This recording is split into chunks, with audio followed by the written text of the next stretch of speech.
Hello प्यारे बच्चों, आप सभी का स्वागत है Rajiv maths and reasoning classes में। आइए आज स्टार्ट करते हैं कक्षा 10 चैप्टर नंबर 2 बहुपद की प्रश्नावली 2.1। ये एनसीईआरटी की जो बुक है उसकी प्रश्नावली 2.1 है। बहुत आसान प्रश्न है। क्वेश्चन क्या है, किसी बहुपद px के लिए y बराबर px का ग्राफ नीचे आकृति में दिया गया है।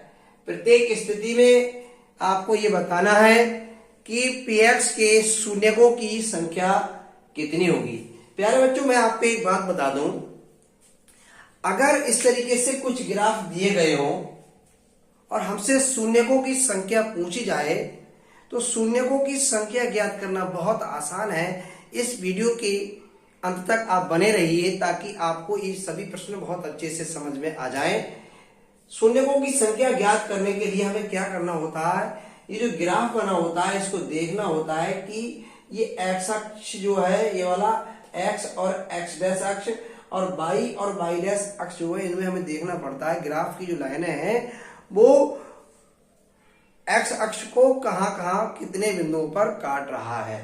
जैसे इसमें ये लाइन जो है, ये देखिए एक्स और एक्स डैश अक्ष को कितनी जगह काट रहा है। इसमें ये graph x x dash x अक्ष को कितनी जगह काट रहा है। तो इसका हमें आंसर पता करने के लिए क्या करना होता है कि कोई भी ग्राफ एक्स अक्ष को जितने बिंदुओं पर प्रतिच्छेद करेगा काटेगा। क्या बताया सर? प्यारे बच्चों, अभी बताया हमने कि कोई भी ग्राफ एक्स अक्ष को जितने बिंदुओं पर काटेगा उतने ही उस ग्राफ में शून्यकों की संख्या होगी। या px के हमें शून्यकों की संख्या पूछ रहा है। y बराबर px का ग्राफ नीचे दिया हुआ है। px कोई एक बहुपद रहा है तो px के शून्यकों की संख्या हमें क्या करना है, ज्ञात करना है। देखो ये जो लाइन है वो x x डैश के समांतर है, पैरेलल लाइन है। ये लाइन इस x डैश x और x डैश अक्ष को यानी x अक्ष को कहीं भी काट नहीं रही है।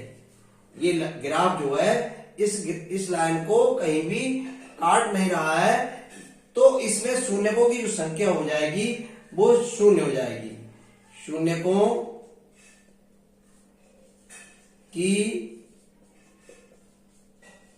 संख्या हो जाएगी जीरो हो जाएगी। ठीक है, ऐसे ही इसमें देखो पता करते हैं। जैसे ये ग्राफ है ना, ये ग्राफ देखो, ये ग्राफ एक्स अक्ष को यहां से आया, बाई एक्स को काट दिया। हमें एक्स अक्ष को देखना है। क्या देखना है? हमें देखना है कि एक्स अक्ष को हमारा ग्राफ कितने बिंदुओं पर काट रहा है। तो ये ग्राफ एक्स अक्ष को एक बिंदु पर काट रहा है, देखो है ना, एक बिंदु पर यहां काट रहा है, तो इसमें शून्यकों की संख्या 1 हो जाएगी। शून्य कितने हो जाएंगे? शून्यकों की संख्या बराबर 1 हो जाएगी। इसमें देखते हैं शून्यकों की संख्या कितनी हो जाएगी। शून्यकों की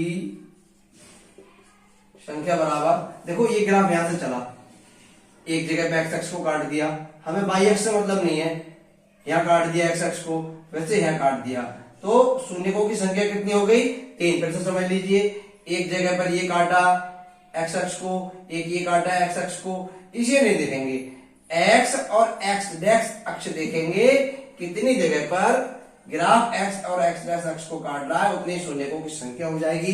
ये देखते हैं, देखिए ये ग्राफ जो है एक्स अक्ष को, ये एक्स अक्ष होता है, ये एक्स अक्ष को जो है 2 बिंदुओं पर काट रहा है, 1 और ये 2, तो इसमें शून्य कितने हो जाएंगे?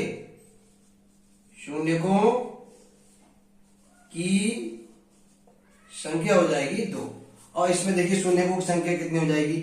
एक जगह काट रहा है ग्राफ, 2 जगह काट रहा है, 3 जगह काट रहा है और 4 जगह, 4 पॉइंट्स पे इंटरसेक्ट कर रहा है, 4 पॉइंट पे प्रतिच्छेद कर रहा है ये ग्राफ। तो शून्य कितने हो जाएंगे इसमें? शून्यकों की संख्या हो जाएगी 4। ऐसे इसमें देख लेते हैं कितने होंगे शून्य। 1 2 3, तो शून्य कितने हो जाएंगे इसमें?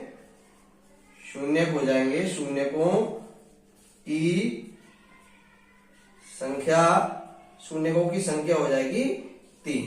ठीक है, मैं समझता हूँ ये क्वेश्चन सभी अच्छे से समझ में आ गए होंगे। Thank you.